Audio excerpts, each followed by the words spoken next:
Ryan, will this meeting be totally, entirely eclipsed by the situation in Syria?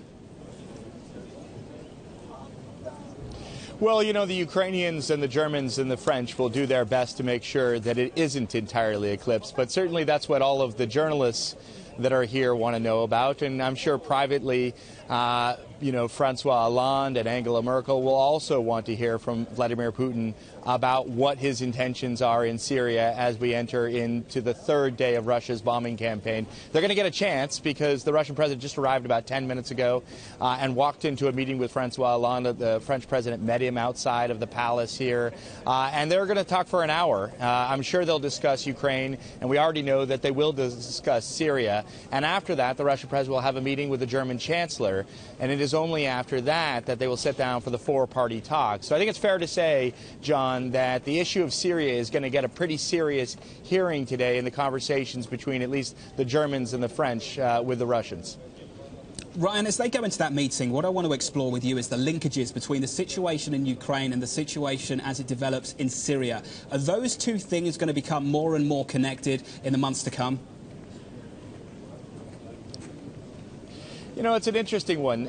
Ukraine-wise, things have really quieted down to a very large extent. Most of the parties are saying that the peace that is in place now in eastern Ukraine is the best peace that they've had since hostilities began there. So they'll just want to see more progress on that front. I think they'll all believe that that's thanks to Vladimir Putin stopping the fighting, stopping funding the fighters, and stopping sending troops into eastern Ukraine.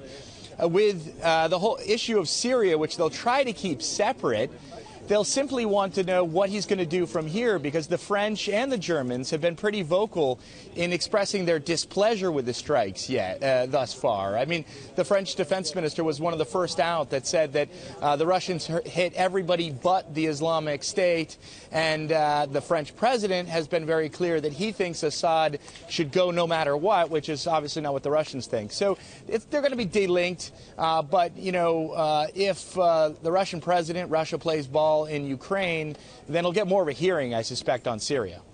Ryan, this is Mike in New York. I'm wondering, President Obama has been criticized for not being able to respond when President Putin was here in New York for the UN meetings because he has no cards to play.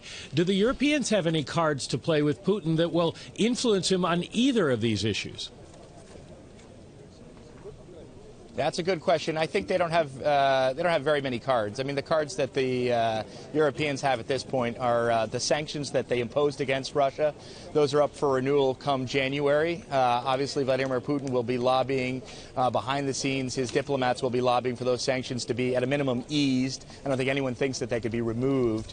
Beyond that, you know, in order to play a role in the resolution of the crisis in Syria, you have to use your military might. The French have started bombing a little bit, but mostly the reliance is on a coalition of forces in Syria. And I think a lot of people, certainly the opposition here in this country, have looked at what's happened over the last 4 years and said that the alliance thus far with its bombing campaign prior to the Russians' appearance on the scene has been unsuccessful. So, no, they don't have a whole lot of leverage against Putin. All right, Ryan Chilcote coming to us from Paris. Vladimir Putin arriving for talks on Ukraine and no doubt Syria. Vonnie will be folded into it as well.